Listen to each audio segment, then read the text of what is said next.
Bienvenidos a ACN Noticias, un espacio para conocer la actualidad de la Iglesia en todo el mundo y la realidad de los cristianos que pasan necesidad y que sufren persecución a causa de su fe. Escucharemos 3 historias que nos develan la realidad de la Iglesia en diferentes lugares del mundo. Atendamos. Arzobispo de Puerto Príncipe, nuestro pueblo es un pueblo que quiere vivir. El domingo 3 de marzo de 2024, el gobierno haitiano declaró el estado de emergencia durante 72 horas, después de que bandas armadas asaltaran la prisión nacional de Puerto Príncipe. Haití se hunde cada vez más en el caos. La vida pastoral se ve gravemente afectada por la violencia y los constantes secuestros, pero los fieles desafían los peligros a la hora de vivir su fe. ACN habló con Monseñor Max Leroy Mesidor, arzobispo metropolitano de Puerto Príncipe y presidente de la Conferencia Episcopal Haitiana, sobre la situación de la Iglesia en su país. La entrevista con el arzobispo se realizó una semana antes de la gran fuga de presos que tuvo lugar el domingo 3 de marzo en Puerto Príncipe. Desde hace varios años, Haití atraviesa un periodo de profunda inestabilidad. La violencia se agrava día a día y algunos ya hablan de una guerra civil de baja intensidad. Sí, el país verdaderamente sufre la amenaza de una guerra civil. Las bandas armadas son como un ejército organizado, porque están muy bien equipadas, y la policía no es capaz de hacerles frente. En ciertas zonas, como donde yo vivo, hay grupos que intentan plantar cara a las bandas, por lo que a menudo hay enfrentamientos entre ellos y los bandidos, pero también entre los bandidos y la policía. Hay muchas armas en circulación. Sí, es como una guerra civil. ¿Hay zonas del país que sigan siendo relativamente seguras? En realidad no hay zonas seguras. Los 3 departamentos más afectados son los del oeste, centro y Artibonito, pero hay grupos que operan en casi todas partes. A menudo en ciertos lugares de las provincias colocan a un cabecilla y a partir de ahí se expanden. Así que ningún departamento se libra, pero algunas zonas están más expuestas que otras y también las ciudades y las carreteras principales. Así, por ejemplo, es muy difícil salir de la capital de Puerto Príncipe. La Conferencia Episcopal Haitiana habló en 2021 de una dictadura del secuestro en Haití. ¿Qué querían decir con eso? Los secuestros se dan en todas partes, seas pobre, rico, intelectual o analfabeto. Cualquiera puede ser secuestrado. Es una dictadura, una plaga que hay que combatir y que está ahogando a los haitianos. ¿Está la iglesia en el punto de mira? Muchos sacerdotes y religiosos han sido secuestrados en los últimos años. Sí, eso lo venimos diciendo desde hace tiempo. En 2021 fueron secuestrados los primeros sacerdotes y religiosos. En este año, 2024, fueron 6 religiosas en enero, 6 religiosos y un sacerdote en febrero y otro sacerdote el 1 de marzo. Los 6 religiosos siguen todavía en manos de sus captores. La Iglesia no va a dejar solos a nuestros hermanos y hermanas, pero también cabe decir que hay muchos médicos secuestrados. ¿Hasta qué punto es peligroso ser obispo hoy en Haití? Este es mi 6.º año como obispo en Puerto Príncipe y es realmente muy complicado. Hasta ahora no he podido hacer ni una cuarta parte de lo que quería, porque tengo que gestionar el día a día, un día a día hecho de sufrimiento, violencia, disparos, pobreza y privaciones. Es muy duro. Hay que tener la cabeza bien puesta sobre los hombros. Nosotros los obispos intentamos trabajar juntos y dar testimonio juntos. No es fácil, pero tenemos que aceptar nuestra cruz para seguir a Cristo, especialmente durante este tiempo de Cuaresma. Resistir y confiar en las oraciones y la solidaridad de la gente. ¿En qué medida se ve afectada su labor pastoral por la situación? Se ve muy perjudicada, especialmente en Puerto Príncipe, pues no he podido visitar 2/3 de mi diócesis porque el acceso a ellas está bloqueado. Y para llegar al sur de la diócesis tengo que tomar un avión. Hace 2 años que no voy a la catedral. Una vez estando en mi despacho hubo muchos disparos y tuve que esperar 4 horas antes de poder salir a celebrar misa. Las balas impactaron en la ventana de mi oficina. La última celebración que he podido hacer en la catedral fue la misa crismal. Se llenó con 150 sacerdotes, muchos religiosos y fieles, pero desde el Agnus Dei hasta el fin de la celebración oímos disparos justo al lado. Podíamos ver el humo elevarse muy cerca de nosotros. Desde entonces no he podido volver a la catedral ni al arzobispado. ¿En qué estado de ánimo se encuentran los sacerdotes religiosos y seminaristas? Todo el mundo tiene miedo, incluidos los religiosos. En cuanto sales a la calle en Puerto Príncipe, corres peligro, y el seminario está en un barrio donde hay muchos tiroteos y enfrentamientos. Las bandas entran incluso en las iglesias para secuestrar a la gente, y hay parroquias cerradas porque los sacerdotes han tenido que marcharse. La semana pasada, un párroco tuvo que marcharse con sus filigreses. Caminaron durante 15 horas. ACN apoya la formación de más de 200 futuros sacerdotes y de muchos catequistas en Haití. ¿De dónde saca la Iglesia fuerzas para seguir adelante a pesar de esta angustiosa situación? Nuestro pueblo es un pueblo que quiere vivir. Es un pueblo que en medio del sufrimiento se muestra resiliente, está acostumbrado a sufrir. Aunque el sufrimiento adquiere ahora proporciones terribles, los seminaristas y los catequistas quieren cumplir una misión, y por eso aguantan y por eso se quedan aquí. Para ellos, su misión es vital. Por ejemplo, hace poco propuse una reunión para agentes de la pastoral, a la que esperaba que acudieran 120 personas. A la final llegaron 220, y aunque no había sitio para todas ellas, permanecieron ahí de pie, querían estar allí, con el obispo, para recibir un poco de formación, desafiaron el peligro para venir. ¿Eso demuestra la importancia de la fe en este contexto tan inseguro? Sí, la gente sigue viviendo su fe en esta situación. A pesar de esta situación, aunque el día anterior haya tiroteos en el barrio, al día siguiente a las 6 de la mañana, la iglesia está llena y hay personas que pese al peligro salen a visitar a los enfermos. Para las procesiones o el viacruces, incluso en el centro de Puerto Príncipe, podemos tener hasta 50.000 personas. A veces me dejan atónito. ¿Cuál cree que es la tarea más importante de la iglesia en esta situación? Lo más importante es que la iglesia siga reuniendo a la gente a pesar de las dificultades. A través de las predicaciones y los retiros para jóvenes intentamos reavivar su esperanza, animarlos a organizarse y no ceder a la resignación. Así, siempre que es posible, la iglesia prosigue con su misión, pero no es fácil. La consigna es ahora, de un día para el otro. ¿Cómo puede financiarse la iglesia en esta difícil situación? Algunas parroquias más o menos logran mantenerse, para otras, la mayoría, es muy complicado. Los sacerdotes casi no reciben salario y muchos fieles son pobres. Los ricos se han ido al extranjero, casi no tenemos ingresos. Sin la ayuda de ACN, la iglesia tendría muchas dificultades para funcionar. Si algunas parroquias siguen en pie, es parte gracias a ACN. Y también es gracias a su ayuda que puedo llevar a cabo la formación de los fieles y los seminaristas y darles un poco de esperanza. ACN hace mucho por nosotros en Haití, y por eso me gustaría dar las gracias a todos sus benefactores, a los que tenemos presentes en nuestras oraciones y por cuya protección rogamos al Señor. No se olviden de nosotros, que Dios los bendiga. Mujeres ucranianas tras la línea de combate. En el marco del Día Internacional de la Mujer, ACN quiere honrar a las valientes esposas, hermanas, madres y religiosas que están ayudando a mantener viva la fe y la esperanza en una Ucrania devastada por la guerra. La guerra en Ucrania no solo es un asalto a una nación independiente que lucha por sobrevivir, también es una guerra contra la familia, como subrayó en febrero pasado el arzobispo mayor Sviatoslav Shevchuk. En la situación actual, con muchos hombres luchando en el frente, las mujeres a menudo tienen que enfrentarse a muchas dificultades y no solo afrontan la carga de criar solas a sus hijos y cuidar a parientes queridos, sino que también soportan el inmenso sufrimiento que ocasiona la duda de si los hijos y maridos regresarán sanos y salvos o la certeza de que no lo harán nunca. Durante un viaje a Ucrania, una delegación de Aid to the Church in Need, ACN, conoció y escuchó el testimonio de mujeres inmersas en la lucha contra las secuelas de la guerra, mujeres que apoyaban a los desplazados, proporcionaban asistencia, ayudaban a personas traumatizadas o sencillamente intentaban sobrevivir día a día. La gente llora sin lágrimas.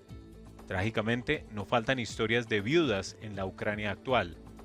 Nadilla, de Leópolis, que perdió a su marido en el primer año de guerra, recuerda lo importante que fue para ella el apoyo de los capellanes militares. Siempre estuvieron ahí para mí. Hasta el día de hoy seguimos reuniéndonos una vez al mes para celebrar una misa por los caídos, donde la gente llora sin lágrimas y grita sin voz. Gracias al apoyo recibido y a las oraciones que han rezado por mí, ahora puedo ayudar a otras viudas. Aquí todo el mundo es un héroe, unos en el frente y otros en la retaguardia, desde donde apoyan a los primeros con paquetes de ayuda y redes de camuflaje. Otra de esas mujeres valientes es Olya. Su marido se fue al frente en 2014 y se quedó hasta la invasión de 2022, cuando fue destinado a Yarkov. Su última llamada fue a las 11 de la noche. Yo le dije, llámame mañana, ahora te noto muy cansado. Murió a la mañana siguiente, a las 6:30 de la madrugada. Abrieron fuego contra el edificio en el que estaba, recibió una herida en la cabeza y luchó por sobrevivir durante 40 minutos. Olya quedó viuda con 2 hijos. Mis hijos pasaron por una época muy difícil y los capellanes los ayudaron a seguir adelante. Sobre todo, 2 de ellos nos ayudan tanto que mis hijos ahora dicen que tienen 3 padres, contó Olya a la delegación de ACN. Historias como estas son las que hacen que Natalia, otra joven madre, pase las noches en vela. Ser la esposa de un soldado que está en el frente implica mucho sufrimiento. Lo único que quieres es que tu marido sobreviva. Sin embargo, ahora mismo me parece que todo el mundo soporta una carga, todos mis amigos, mi familia, y no quiero causarles más dolor. Natalia encontró el acompañamiento que necesitaba en la Casa de la Misericordia, fundada por la Arquidiócesis de Leópolis. Aquí no me siento sola y puedo hablar de mis miedos. Venir aquí me da estabilidad, por mi propio bien y por el de mi marido. Me ayuda a prevenir la locura y como resultado me siento más fuerte. Eso me ha permitido retomar una vida normal. Antes solo vagaba por ahí como un fantasma. En Kiev, la psicóloga Lyudmila también trabaja con familias de militares, sobre todo con aquellas cuyos hijos han muerto, o lo que puede ser a veces incluso peor, están desaparecidos. Las mujeres que han perdido un hijo se aíslan y son una carga para sus familias, porque no pueden superar su dolor. Cada vez que recibo a estas mujeres, temo no saber qué decirles, y cada vez me sorprende cómo cambian en este breve periodo de tiempo y cómo recuperan el valor para enfrentarse a la vida y para relacionarse. El programa que diriges dura 5 días y se lleva a cabo con el apoyo de frailes capuchinos. Incluye momentos de reflexión, intercambio y oración que llama Un capuchino con los capuchinos. Leópolis está bastante lejos del frente, pero ha acogido a muchos desplazados desde que Rusia lanzara su invasión a gran escala. Anteriormente, y con financiación de ACN, las hermanas albertinas ya habían iniciado la construcción de un albergue para personas sin hogar. Este centro es ahora más útil que nunca. Realmente elegimos el momento más difícil para un proyecto de construcción. Primero la pandemia y luego la guerra, explica la hermana Hierónima. Pero ahora es precisamente cuando la casa es más necesaria que nunca. Es como un milagro que ahora podamos contar con ella. 40 mujeres sin hogar, incluidas madres con recién nacidos, pueden encontrar cobijo aquí, señala la religiosa, mientras el obispo Mieczysław Mostricki, risueño, precisa que la capilla de la Casa de las Mujeres es más grande que la del vecino monasterio masculino porque las mujeres rezan más. Y es que no hay que subestimar el poder de la oración. A la hermana Clara, superiora de las benedictinas, los soldados ucranianos a menudo le piden que rece por ellos. Lo que más nos ayuda no son los sistemas de defensa antimisiles, sino la oración. Esa es nuestra arma más poderosa. Y cuando les pregunto a los soldados qué necesitan, siempre me contestan lo mismo: tus oraciones. Burkina Faso. Convivir con el terror en la tierra de la gente honesta. El atentado perpetrado el domingo 25 de febrero en la diócesis de Dori es el último de una serie de ataques terroristas en Burkina Faso. En medio de la persecución, la iglesia responde con caridad y esperanza. Cuando Monseñor Yosin Quientega asumió en 2010 el cargo de obispo de Ouaïbouya, en el noroeste de Burkina Faso, no tenía problemas para desplazarse a la frontera con Mali. Sin embargo, a partir de 2015 todo cambió. Ahora hay partes de su propia diócesis a las que no puede acceder debido a la actividad de grupos terroristas que quieren imponer un islam radical a la población. Los terroristas llegan en motocicleta a las aldeas, reúnen a la gente y les prohíben muchas cosas. Dicen que no deben ir a la escuela ni obedecer a la administración pública. Ordenan a los hombres dejarse crecer la barba y a las mujeres que se cubran con el velo islámico. A veces escogen a una persona y la asesinan delante de todos, cuenta el obispo en una conferencia online organizada por la Fundación Pontificia Aid to the Church in Need. En otros lugares imponen un ultimátum a sus habitantes para que abandonen sus hogares y no regresen más. Los cristianos que constituyen una minoría en esa región a menudo son víctimas de instrucciones y castigos más severos. No hay libertad de culto. En algunos pueblos permiten rezar pero prohíben la catequesis. En otros lugares prohíben a los cristianos reunirse en la iglesia para rezar. Y eso hace que muchos se marchen. En mi diócesis, 2 parroquias están cerradas porque los sacerdotes han tenido que marcharse. Y los terroristas han cerrado el acceso a otras 2.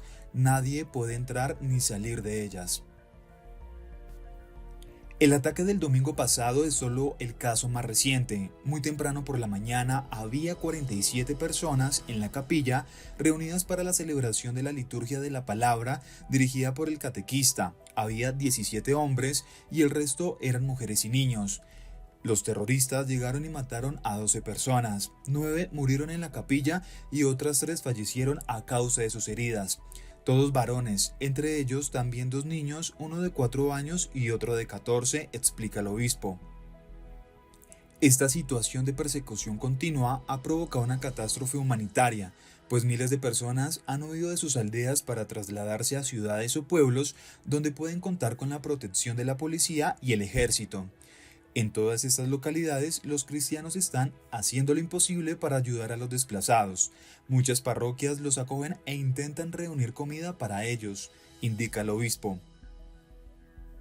Monseñor Justin Quientega afirma que más de 200 escuelas han tenido que cerrar, incluidas 30 católicas gestionadas por la Iglesia que solían ser ejemplos de armonía intercomunitaria y en las que muchas familias musulmanas confiaban sus hijos.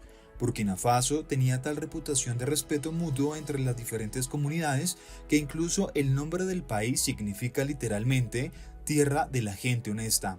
Todo esto lleva al obispo a preguntarse quién puede estar instrumentalizando a estos jóvenes para que cometan tales atrocidades. Nosotros nos preguntamos, ¿cómo ha sucedido esto? ¿Quién los apoya? ¿Quién los financió? Algunos de ellos son burkineses, hermanos nuestros, y ni siquiera se cubren la cara. Pero la pregunta es ¿por qué? ¿Por qué secuestran y asesinan a la gente? ¿Por qué vienen a llevarse los bienes y los animales y queman las aldeas? El obispo Quientega explicó durante la conferencia que en muchos casos los jóvenes desempleados son captados por los grupos terroristas con promesas de trabajo. Sin embargo, para él sigue siendo un misterio quién financia a estos grupos y quién les proporciona armas.